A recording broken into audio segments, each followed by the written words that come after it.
ada yang mau menetas. Hore! Berhasil! Berhasil! Eits, tapi ada juga loh Sobat Totan yang doyan banget denger musik. Mereka adalah burung puyuh. Semangat Uni! Ayo tangkap belutnya yang banyak. Jangan kasih lepas.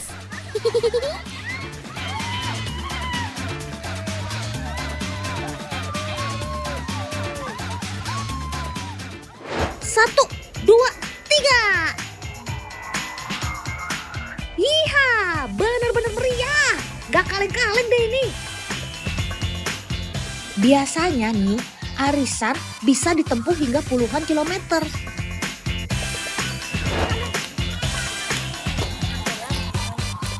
Teman, biasanya belut akan dijemur terlebih dahulu sampai lendirnya hilang. Namun karena sekarang musim hujan, para warga di sini punya cara lain.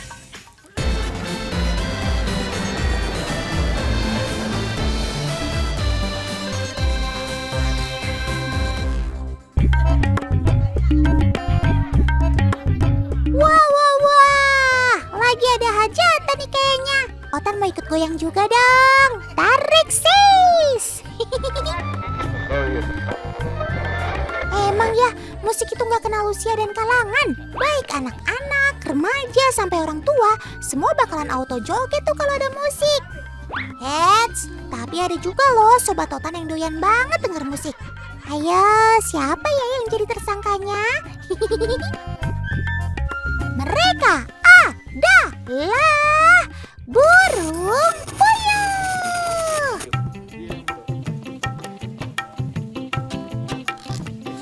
Yo, Ranca. Tuh lihat sendiri kan, mereka semua happy kalau ada musik. Apalagi kalau musiknya koploan begini. Beuh, langsung bikin badan pengen goyang gak sih? Peternakan burung puyuh yang satu ini memang agak lain teman. Mereka punya cara yang unik agar si burung puyuh bisa nyaman dan tidak mudah stres. Salah satunya adalah dengan mendengarkan musik. Sobat Totan ini memang sangat mudah stres teman. Bahayanya kalau sudah stres, produksi telur mereka juga akan terganggu. Jadi sejak masih menjadi bibit, Sobat Totan ini sudah dibiasakan untuk mendengar musik. Dan ternyata cara ini berhasil loh teman. Tuh buktinya, mereka anteng-anteng aja kan, malah terlihat menikmati. Peternakan unik ini adalah milik Uda Kori teman. Sebelum menggunakan musik, Uda Kori sempat mengalami kerugian akibat burung puyuhnya yang kurang produktif bertelur. Setelah dicek, ternyata sebagian besar Sobat Totan ini banyak yang stres. Salah satu faktornya karena peternakan puyuh ini berada di tengah pemukiman warga. Jadi banyak suara-suara yang cukup mengganggu, sehingga sangat rentan membuat puyuh menjadi tidak nyaman. Tidak hanya itu, Uda Kori juga menggunakan sistem tidak padat kandang. Hal ini dilakukan karena burung puyuh merupakan unggas yang aktif bergerak dibandingkan unggas lainnya. Jadi kalau terlalu padat, bisa-bisa membuat mereka jadi tidak nyaman tuh. Kalau udah gak nyaman, lagi-lagi si puyuh bakalan stres dan berpengaruh pada hasil produksi telurnya. Tenang-tenang aja ya sob, Otan pastikan gak bakal ada yang berani nyenggol-nyenggol kamu. Ada Otan di sini.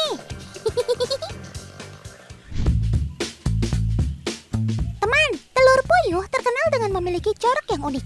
Tapi kalian ada yang tahu nggak kenapa sih bisa muncul tersebut? Ayo, yang tahu jawabannya bisa langsung tunjuk tangan ya. Warna cangkang telur unggas sebenarnya dipengaruhi oleh pigmen dari unggas itu sendiri teman.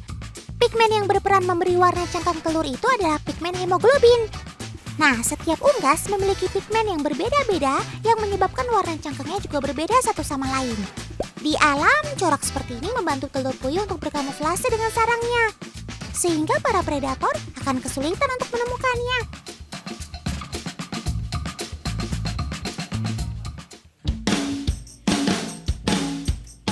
Selain warna cangkangnya yang unik, ternyata telur puyuh punya segudang manfaat untuk tubuh kita loh. Meski ukurannya terbilang kecil, tapi telur puyuh mengandung protein yang tinggi. Protein diperlukan tubuh untuk pertumbuhan, perbaikan jaringan, serta fungsi metabolisme yang sehat. Selain itu, protein dalam telur puyuh juga mudah dicerna oleh tubuh teman, sehingga bisa terserap dengan baik.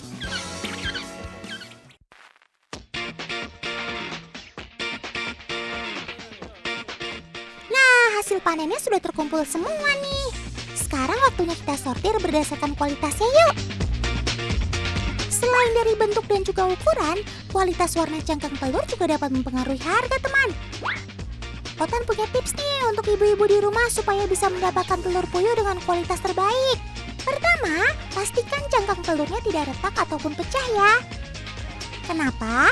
Karena dapat dipastikan kualitas telur sudah mulai menurun dan lebih cepat mengalami kebusukan. Selanjutnya, kalian bisa pilih telur yang berukuran besar teman. Karena telur dengan ukuran kecil biasanya dihasilkan dari burung puyuh yang baru belajar bertelur. Kalau masih baru belajar seperti ini, kualitas telurnya masih kurang maksimal. Nah, jadi kalau ibu-ibu pergi ke pasar, catatan yang tadi jangan sampai ketinggalan ya.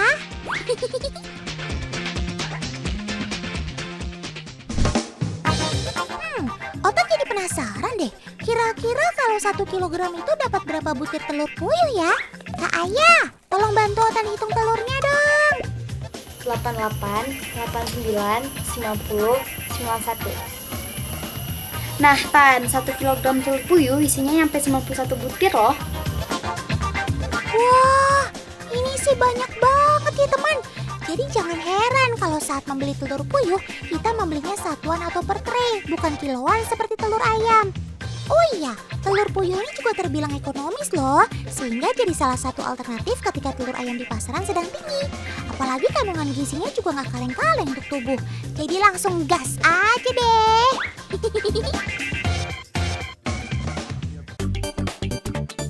Teman, selain untuk dikonsumsi, telur puyuh yang fertil atau sudah dibuahi akan ditetaskan untuk melahirkan bayi puyuh yang lucu. Apa? Kalian penasaran bagaimana perjalanan Sobat Otan ini? Oke, ikut Otan ke tempat penetasannya yuk. Paman Editor, berangkat!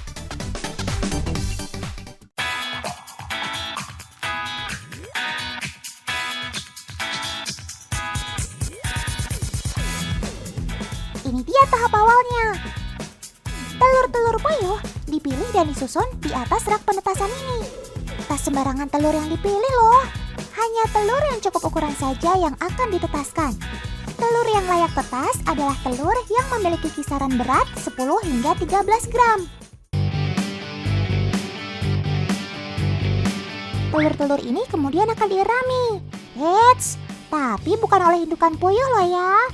Ya maklum aja, orang telur puyuhnya banyak begini. Yap, ini dia. Telur puyuh akan ditetaskan di dalam mesin ini. Mesin ini dinamakan mesin setter atau pengeraman. Dalam satu mesin ini mampu menampung hingga 2 troli telur loh.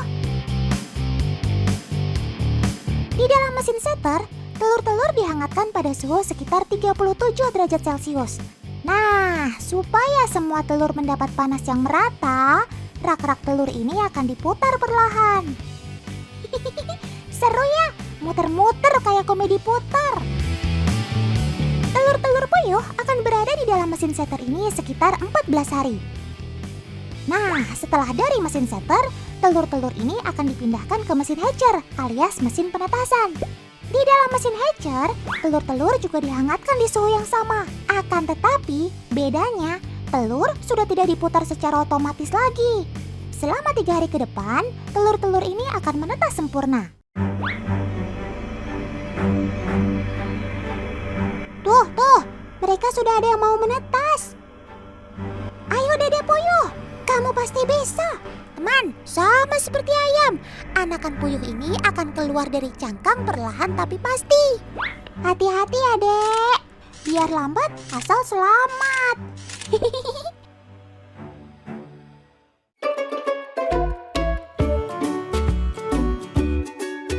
Hore, berhasil.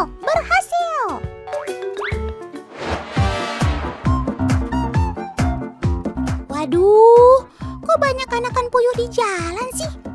Walah, ternyata mereka tidak sengaja terlepas, teman. Yuk kita bantu ibu ini sebelum semua anakan puyuh ini kabur. Teman, burung puyuh memang tidak bisa terbang jauh, tapi sebagai gantinya, mereka memiliki kemampuan lari yang cepat. Jadi kalau tidak segera ditangkap, pasti makin jauh deh keliarannya.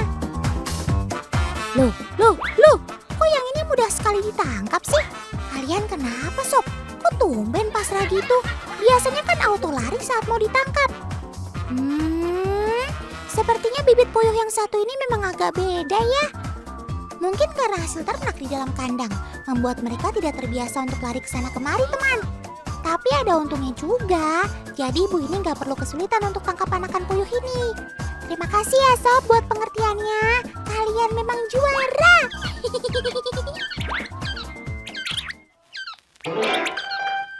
Teman, burung puyuh merupakan salah satu dari sekian banyak unggas yang ada di dunia. Meski dikategorikan sebagai burung, tapi ia termasuk burung yang sulit untuk terbang. Kira-kira kenapa ya? Puyuh memiliki tubuh yang cenderung gemuk dengan sayap yang kecil, sehingga itu sangat menyulitkan mereka untuk terbang. Di dunia ada 4 jenis burung puyuh, seperti puyuh Jepang, puyuh batu, gonggong Jawa, dan bob white. Nah, yang sering kita jumpai di Indonesia ini adalah puyuh Jepang. Puyuh Jepang terkenal akan kesuburannya. Bagaimana tidak? Dalam setahun, mereka bisa menghasilkan telur sebanyak 300 butir.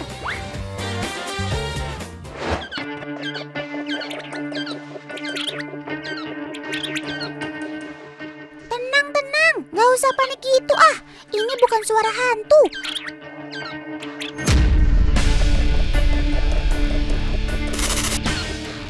Apalagi suara perut otan yang lagi lapar.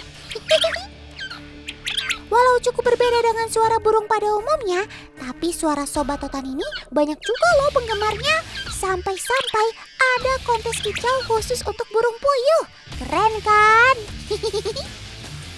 Tapi di balik suaranya yang unik, ada mitos yang melekat pada sobat otan ini teman.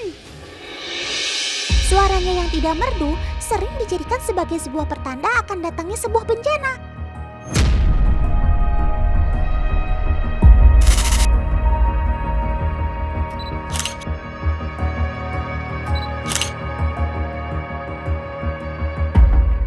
Itulah mengapa banyak orang yang takut ketika mendengar suara sobat otan ini. Terlebih ketika si puyuh bersuara saat malam hari. Suara tersebut diartikan sebagai adanya kematian atau pertanda buruk lainnya.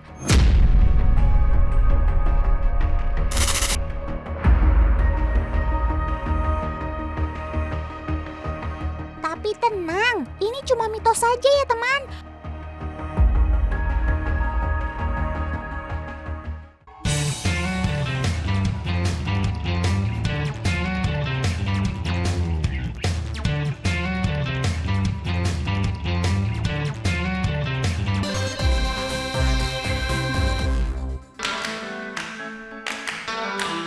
Yuhu, ramai sekali di atas sini.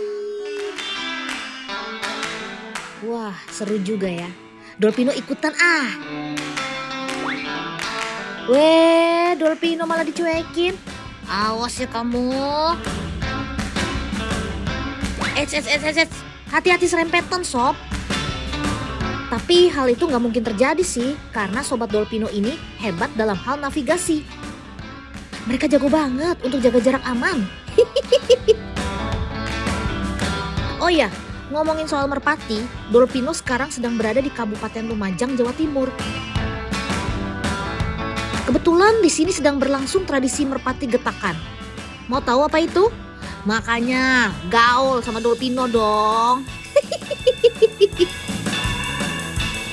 Getakan adalah bahasa khas dari Jawa Timur yang diserap dari kata dasar getak. Artinya adalah ngagetin.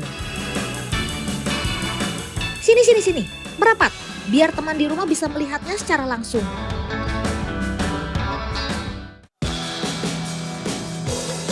Wadidaw, apa-apaan ini? Rame banget deh, udah kayak pasar. Kalau diperhatikan, isi keranjangnya merpati semua teman. Komunitas merpati getakan meliputi wilayah Lumajang, Jember, Situbondo, Bondowoso, dan Banyuwangi. Tapi untuk kegiatan sekarang, undangan hanya untuk wilayah Lumajang dan Jember saja. Hal seperti ini biasa dengan disebut arisan. Weh, Udah niruin gaya emak-emak sosialita aja nih bapak-bapak.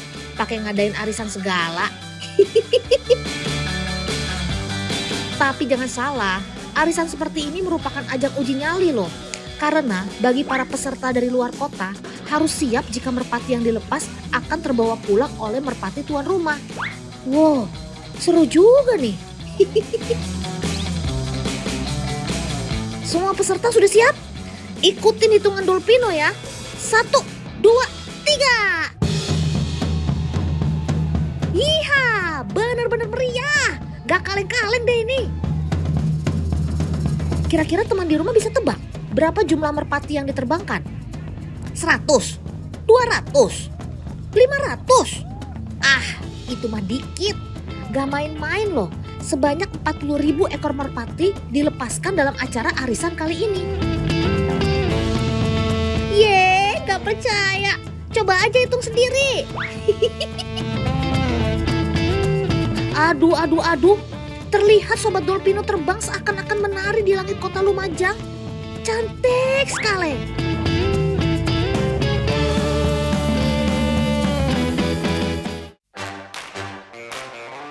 Faktanya, terbang secara berkelompok membuat merpati menghabiskan banyak energi dibanding saat mereka terbang sendiri.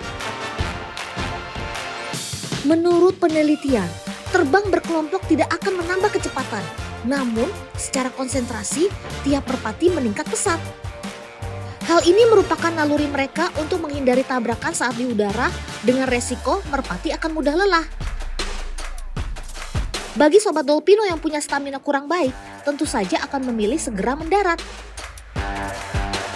Yang artinya, mereka bisa terbawa merpati tuan rumah yang punya keunggulan lokasi. Hal seperti ini biasa disebut bandangan oleh masyarakat Jawa. Dan uniknya, para peserta yang kehilangan merpati pun tampak biasa saja karena sudah menjadi resiko dalam acara ini. Wah, beneran ikhlas di Paman.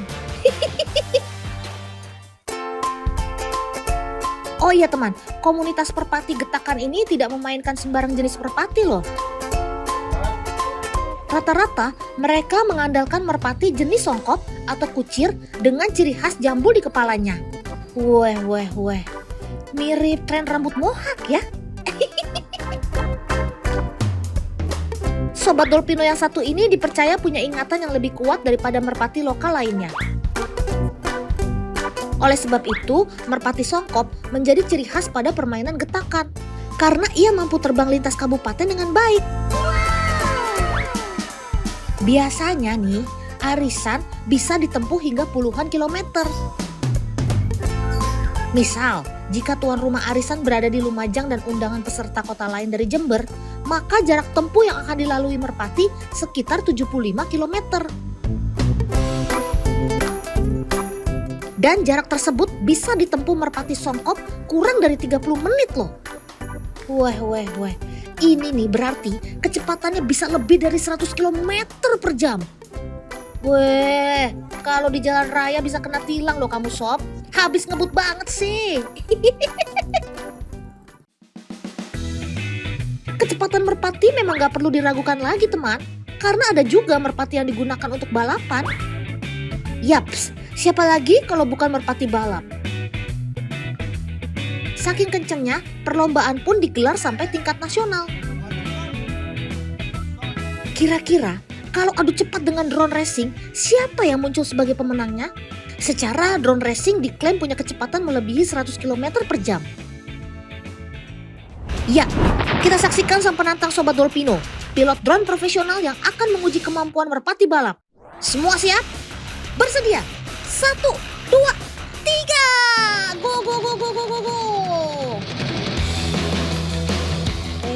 Ladalah, yang bener aja nih. Baru juga dimulai, drone racing langsung tertinggal jauh. Tak disangka, tak dinyana. Ternyata nama racing yang tersemat pada drone ini tidak cukup untuk menandingi kecepatan merpati balap, teman. Oh ya, ada yang tahu nggak berapa jenis merpati yang hidup di dunia?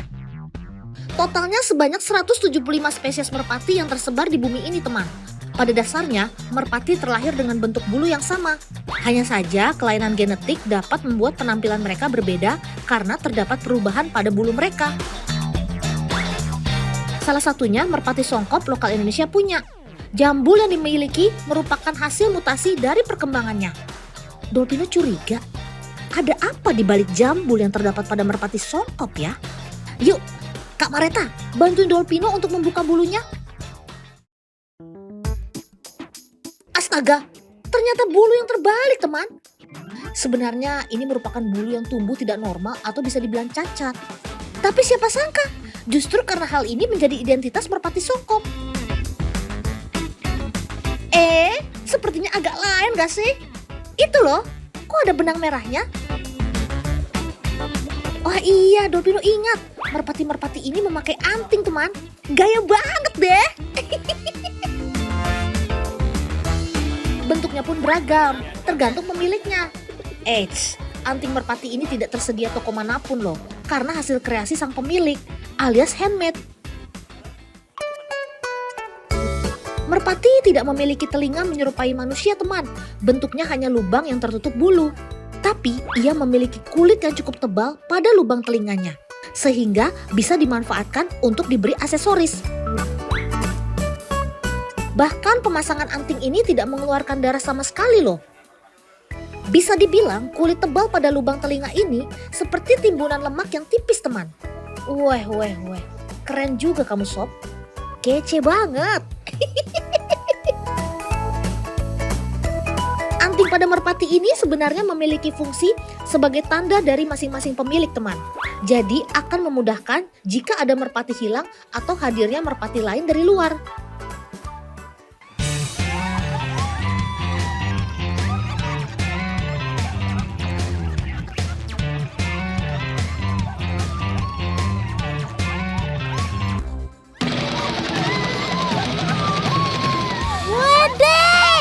Seru banget.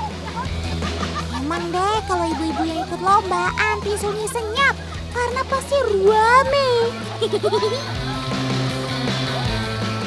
Tapi kalian tahu gak sih ibu-ibu ini lagi lomba apa ya? Sini Altan bisikin. Ibu-ibu siap? Siap. 2, 3. Ibu-ibu dari Payakumbuh, Sumatera Barat ini sedang mengadakan lomba menangkok baluik atau menangkap belut, teman. Lomba ini sudah menjadi tradisi turun-temurun. Tujuannya sebagai bentuk rasa syukur atas hasil panen yang melimpah. Tidak hanya itu, menangkok baluik juga jadi ajang mempererat tali silaturahmi antar warga di sini. Semangat Uni! Ayo tangkap belutnya yang banyak! Jangan kasih lepas! Waduh, sepertinya para peserta cukup kesulitan untuk menangkapnya, teman. Belut yang sudah di tangan bisa dapat dengan mudah terlepas. Wah, kok bisa gitu sih? Ya bisa dong, kan Sobat Totan ini terkenal dengan tubuhnya yang licin. Tubuh belut memiliki lendir yang berfungsi untuk menjaga kelembapan tubuhnya. Lendir ini juga berfungsi untuk melindungi tubuhnya dari gesekan benda keras saat berenang. Fungsi lainnya yaitu sebagai alat pelindung dirinya dari para predator. Walaupun tidak memiliki sirip, belut termasuk dalam keluarga ikan loh, teman. Keunikan belut terjadi saat menetas. Dari telurnya, semua belut berjenis kelamin betina. Namun saat mulai tua dan dewasa, kelamin belut akan berubah menjadi jantan. Dengan kata lain, belut merupakan jenis ikan yang dapat merubah alat kelaminnya, atau disebut juga hermaprodit.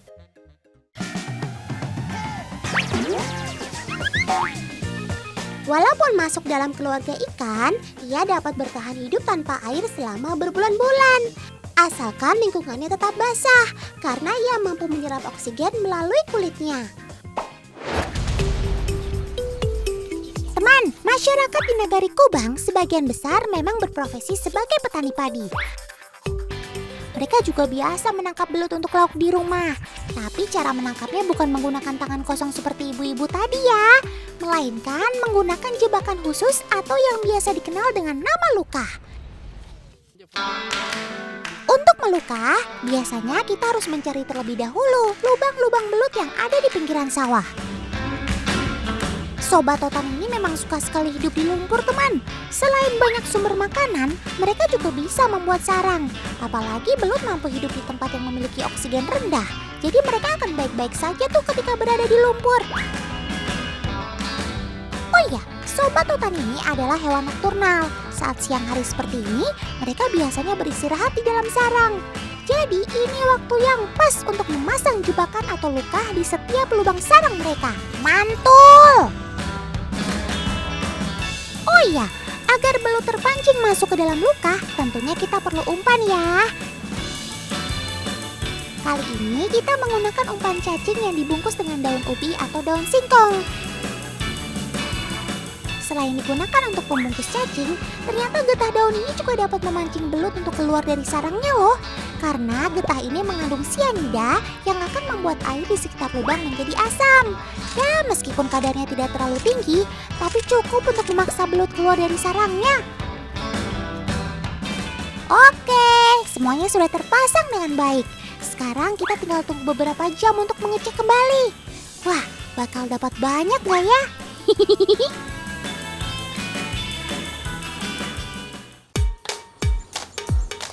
Otan sampai lupa nih. Sekarang kita coba cek lukanya yuk. Semoga hasil tangkapan kali ini bisa maksimal. Let's go! Wah! Ternyata benar teman. Kalau belut di sini itu jumlahnya melimpah. Buktinya kita bisa mendapatkan banyak sekali belut hari ini. Kalau begini sih, so pasti Otan bakal kebagian jatah ya.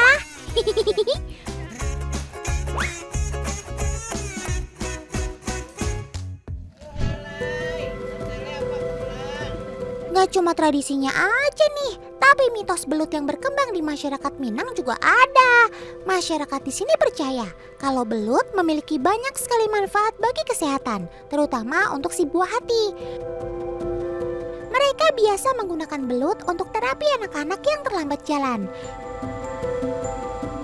Ya, meskipun ini masih belum terbukti kebenarannya, tapi banyak masyarakat yang sudah mendapatkan hasil dari terapi ini. Kalau dilihat dari cara terapinya sih, ini sangat bagus untuk memperlancar aliran darah ya. Selain itu, terapi ini juga bisa merangsang saraf-saraf yang ada di kaki anak. Mungkin itu ya alasannya mengapa Sobat Totan ini dijadikan sebagai media terapi. Tapi lagi-lagi setiap anak memiliki kemampuan yang berbeda. Jadi selain mengikuti terapi, anak juga harus diberi asupan nutrisi yang baik. Salah satunya dengan makan daging belut ini teman. Daging belut mengandung asam amino arginin yang bekerja untuk meningkatkan fungsi otot. Wih, lagi pada mau masak-masak apa nih? Tahu aja deh Otan lagi lapar. Kalau gitu Otan ikut bantuin ya Uni. Au, duh. Hati-hati keciuran tadi. Ya ampun kak, kok bisa-bisanya sih sampai terluka? Sebentar ya, Otan segera panggilkan dokter. Udah badangan dua luku kan? Agi lendir balik kah? Apa? Pakai lendir belut? Nggak bahaya toh? Sebentar. Prof Otan ingat-ingat dulu ya. Oh iya, di dalam lendir belut kan terdapat kandungan yang berperan sebagai angiogenesis. Dan kandungan itu sangat efektif untuk menyembuhkan luka. Jadi dengan alasan inilah, banyak di beberapa daerah yang menggunakan lendir belut untuk menyembuhkan luka. Wah, ternyata nenek moyang dulu canggih-canggih ya. Meskipun belum ada penelitian, tapi mereka sudah tahu kalau lendir belut ini memiliki segudang manfaat. Kirin miximil. Teman, sebelum diolah, biasanya belut akan dijemur terlebih dahulu sampai lendirnya hilang. Namun karena sekarang musim hujan, para warga di sini punya cara lain, yaitu dengan dibakar. Selain memiliki memiliki rasa yang lezat, ternyata belut juga kaya akan manfaat loh. Bayangkan saja, kandungan protein yang ada pada belut lebih tinggi dibandingkan daging sapi. Dalam 100 gram daging belut terkandung 18,4 gram protein, sedangkan pada sapi hanya 18 gram saja. Untuk harga pastinya belut jauh lebih ekonomis ya. Sehingga belut bisa jadi alternatif buat kalian yang sedang pembentukan massa otot atau empasi. Selain kaya akan protein, ternyata belut juga memiliki kandungan fosfor yang cukup tinggi. Kandungan ini sangat baik untuk memperkuat tulang dan gigi. Kalau dikonsumsi secara rutin, bisa mencegah datangnya masalah osteoporosis atau pengeroposan pada tulang. Jadi, jangan ragu untuk mengkonsumsi belut ya teman. Selain harganya ekonomis, belut punya segudang manfaat bagi tubuh kita. Cakep!